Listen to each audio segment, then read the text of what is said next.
कृष्णा राधे राधे दोस्तों, स्वागत है आप सभी का मेरे YouTube चैनल आध्यात्मिक कथाओं में। आज हम सुनेंगे इंदिरा एकादशी व्रत की कथा। यदि आप सभी लोग मेरे चैनल पे नए आए हैं तो कृपया करके मेरे चैनल को सब्सक्राइब जरूर कर लीजिएगा। तो आइए शुरू करते हैं आज की कथा। वैष्णव महत्व और भविष्य पुराण में कहा गया है कि एकादशी के दिन निराहार रहकर जो द्वादशी को भोजन करते हैं, शुक्ल पक्ष हो अथवा कृष्ण पक्ष, ऐसा व्रत विष्णु को अत्यधिक प्रिय है। यह भगवान के प्रति हमारे प्रेम को बढ़ाने वाला है। और अग्नि पुराण में भी कहा गया है कि एकादशी का भोजन नहीं करना चाहिए। यह व्रत भगवान विष्णु को प्रिय है। हरे कृष्णा एकादशी के दिन व्यक्ति को अपना पूरा समय भगवान श्री कृष्ण की सेवा में लगाना चाहिए और अधिक से अधिक भक्तिमय सेवाएं करनी चाहिए। शाल प्रभुपाद कहते हैं कि एकादशी का पालन जीव तत्व के लिए है क्योंकि वह भौतिक रोगों से ग्रस्त है। आदर्श एकादशी का अर्थ है कि एकादशी के दिन हमारी एकादश इंद्रियों को उनके विषय से हटाकर श्री कृष्ण की सेवा में लगाना, अर्थात एकादशी के दिन जल और किसी भी प्रकार का खाद्य पदार्थ ग्रहण नहीं करना और सारे दिन और रात श्री कृष्ण की सेवा में रत रहना, जैसे कि माला जप की संख्या बढ़ा देना, विग्रह की विशेष सेवा करना, एकादशी कथाओं का अधिक से अधिक श्रवण करना, श्रीमद् भागवत का अध्ययन करना, भजन कीर्तन करना, हरि कथा श्रवण करना और वैष्णव की सेवा करना इत्यादि। इससे भगवान श्री कृष्ण अवश्य प्रसन्न होते हैं और जो एकादशी का पूर्ण निष्ठा और नियम पूर्वक पालन करते हैं उसे उनकी शुद्ध भक्ति प्रदान करते हैं। ऐसे ही पवित्र एकादशी तिथि है अश्विन मास के कृष्ण पक्ष में आने वाली इंदिरा एकादशी, पितृ पक्ष में आने वाली यह एकादशी मनुष्य के सभी पाप कर्मों को नष्ट कर देती है और उसे सर्वोच्च आध्यात्मिक फल प्रदान करती है। यह एकादशी पितृ पक्ष में आती है, इसलिए इसे एकादशी का पालन करने वाले व्यक्ति को तो पूर्ण फल की प्राप्ति होती ही है, किंतु जिस व्यक्ति के पूर्वजों का किसी कारणवश नरक लोक में पतन हुआ हो तो भी वह अपने इस एकादशी पुण्य फल से अपने पुत्रों को मोक्ष की प्राप्ति दिलवा सकता है। लेकिन एकादशी तिथि के दिन किसी भी व्यक्ति की श्राद्ध क्रिया नहीं करनी चाहिए, क्योंकि एकादशी यदा नित्य श्राद्ध नैमत कम भवे उपवास तदा कुर्यात द्वादशी सदम आचरेचकर। पुराण में कहा गया है कि एकादशी व्रत नित्य है और श्राद्ध एक नेमिया है, अतः जो नित्य है उस एकादशी के दिन उपवास रहकर श्राद्ध का अनुष्ठान अगले दिन द्वादशी पर ही करना चाहिए। लेकिन एकादशी का व्रत रखकर उसके पुण्य फल को आप अपने पितरों को अवश्य प्रदान कर सकते हैं। तो चलिए अश्विन मास के कृष्ण पक्ष में आने वाली इस इंदिरा एकादशी के उपलक्ष्य में आज हम गर्ग संहिता से एक पौराणिक कथा का श्रवण करते हैं। यह बात है कि वृंदावन की, जहाँ परम भगवान श्री कृष्ण अपनी बाल लीलाएं किया करते थे, अपनी सुंदर मुस्कान और नटखट लीलाओं से उन्होंने सभी ब्रजवासी को अपने में मोहबस में बांध दिया था।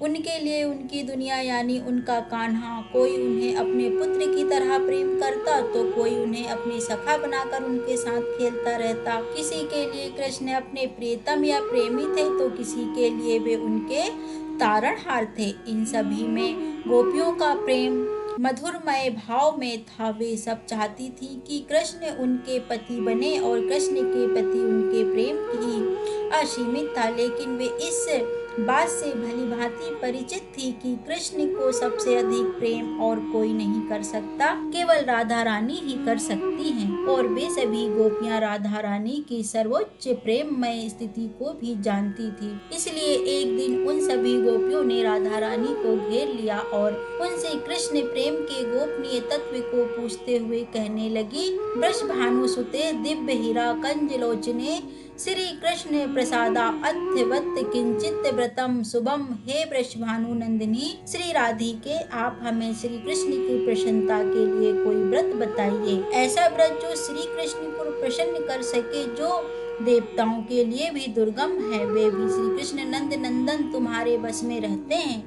तुम तो सभी शास्त्रों में परांगत मानी गई हो, इसलिए हमारे ऊपर कृपा करें, हमें भी कृष्ण को प्रसन्न करने की कोई विधि या फिर उपाय बताइए। यह सुनकर राधा रानी ने कहा, श्री कृष्ण स्वप्रसादा अथम कृत एकादशी व्रतम ते नवसो हरि साक्षात भविष्यति न संशय।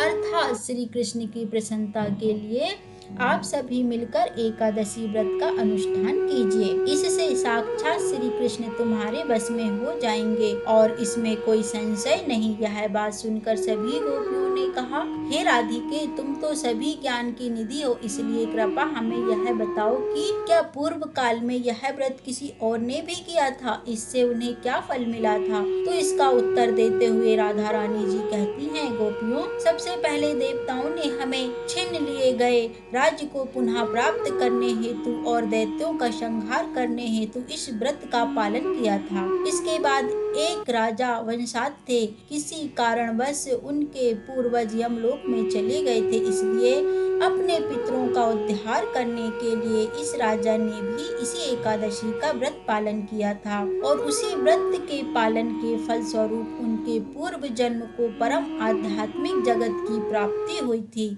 लुंक नाम के राजा को उससे हुई पाप कर्मों के कारण उसके परिवारजनों ने त्याग दिया था। जब लुम्पंक ने एकादशी का व्रत निष्ठा पूर्वक किया तो उसके फल स्वरूप उसे अपना राज्य और परिवार दोनों ही पुनः प्राप्त हो गए। भद्ररावती नगरी में पुत्रहीन राजा ने इस व्रत का अनुष्ठान किया था और उसे पुत्र की प्राप्ति हुई थी। इतना ही नहीं, एक ब्राह्मणी को देव कन्याओं ने इस व्रत का फल अर्पित किया तो उसके फलस्वरूप उस ब्राह्मणी को धन्य धान से भरपूर स्वर्ग की प्राप्ति हुई। पुष्पदंती और मालवानो यक्ष थे, लेकिन कुबेर के श्राप से उन्हें पिशाच योनि मिली थी। तब जब उन्होंने एकादशी का व्रत किया तो वे अपनी पिशाच योनि से भी मुक्त हो गए। पूर्व काल में भगवान श्री रामचंद्र ने भी समुद्र पर सेतु बांधने से पूर्व और रावण का वध करने के लिए एकादशी का व्रत अनुष्ठान किया था। प्रलय के अंत में उत्पन्न हुए आंवले के वृक्ष के नीचे बैठकर सभी देवताओं ने एक समय जगत कल्याण हेतु एकादशी का व्रत पालन किया था। पिता की आज्ञा से ऋषि मेधाविनी ने एक एकादशी का व्रत किया और उसी के परिणाम स्वरूप वे अप्सरा के साथ संपर्क दोष से मुक्त हो पाए हैं। गोपियों, यह एकादशी व्रत इतना पुण्य फलदान करने वाला है कि वह बड़े से बड़े पाप के सुमेर को भी नष्ट कर देता है। एक समय ललित नाम के गंधर्व को इंद्रदेव के श्राप के कारण नरभक्षी राक्षस योनि प्राप्त हुई थी। जब उसने ऋषि के निर्देशन में एकादशी का व्रत किया तो उसे अपना गंधर्व शरीर पुनः प्राप्त हुआ। धुंध उमार आदि राजाओं ने भी एकादशी के पूर्ण प्रभाव से ही परम गति को प्राप्त किया था और भगवान शंकर भी वह ब्रह्म कपाल से इसी एकादशी के माध्यम से मुक्त हो पाए थे। राजा अम्बरीश, राजा रुक्मांगदा, हरिश्चंद्र जैसे अनेक महान राजाओं ने एकादशी का व्रत करके भौतिक और आध्यात्मिक जगत में सर्वोच्च स्थान प्राप्त किया था। इसलिए हे गोपियों, एकादशी को संपूर्ण तिथियों की परमेश्वरी समझें। उसकी समानता करने वाली दूसरी कोई भी तिथि नहीं है और इस व्रत के दृढ़ पालन से अब सब भी हमारे प्रिय श्री कृष्ण को अवश्य प्रसन्न कर पाएंगी। इस प्रकार जब गोपियों ने राधा रानी के मुख से एकादशी तिथि की महिमा का श्रवण किया तो वे सब अत्यंत प्रसन्न हुई और उन्होंने भी पूर्ण श्रद्धा और दृढ़ता के साथ इस एकादशी व्रत करने का संकल्प लिया। इन सभी गोपियों द्वारा पूर्ण भक्ति भाव से किए गए इस एकादशी व्रत के अनुष्ठान के परिणाम स्वरूप भगवान श्री कृष्ण उन पर अत्यंत प्रसन्न हुए और उनकी हृदय की इच्छा को पूर्ण करते हुए उन्होंने मार्गशीर्ष मास के पूर्णिमा के दिन इन सभी गोपियों के साथ रास नृत्य किया। तो इसी प्रकार एकादशी तिथि अत्यंत पवित्र और सभी व्रतों में श्रेष्ठ है और यहाँ इंदिरा एकादशी भी व्यक्ति को हर प्रकार के भौतिक सुख समृद्धि तो प्रदान करती ही है, लेकिन मृत्यु के बाद जब वह मनुष्य को परम आध्यात्मिक लोक प्राप्त करने का भी अवसर देती है। इतना ही नहीं, इस एकादशी का श्रद्धा और नियम पूर्वक पालन करने से व्यक्ति अपने पितरों और पूर्वजों के ऋण से भी मुक्त हो सकता है। अगर उनकी जीवात्मा को अन्य शरीर प्राप्त नहीं हुआ है या फिर वे अवांछित योनि में भटक रहे हैं तो उनका उद्धार भी इसी एकादशी के पालन द्वारा संभव है।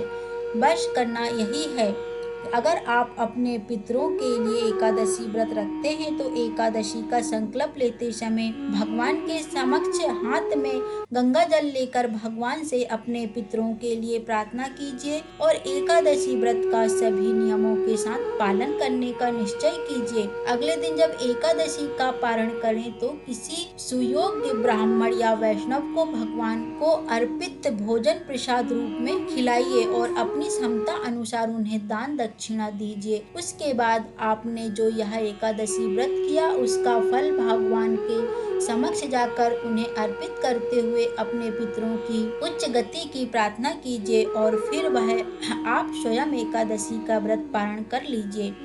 एकादशी का पारण करने की विधि क्या है, इसके ऊपर हम विशेष वीडियो इसी चैनल पर एकादशी के दिन लेकर आएंगे। और अगर आप एकादशी के उपरांत और भी व्रत और त्योहारों के विषय में शास्त्रों से प्रमाणभूत जानकारी प्राप्त करना चाहते हैं तो आपके अनुरोध पर हम एक नया प्रयास करने जा रहे हैं और वह है हमारा नई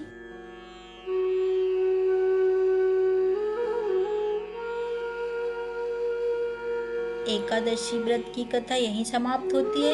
यदि आप सभी को यह व्रत कथा अच्छी लगी हो तो कृपया मेरे चैनल को सब्सक्राइब कीजिए, वीडियो को लाइक कीजिए और शेयर अवश्य कीजिए। अंत में बेल आइकन को प्रेस करना ना भूलें। जय श्री कृष्णा, राधे राधे।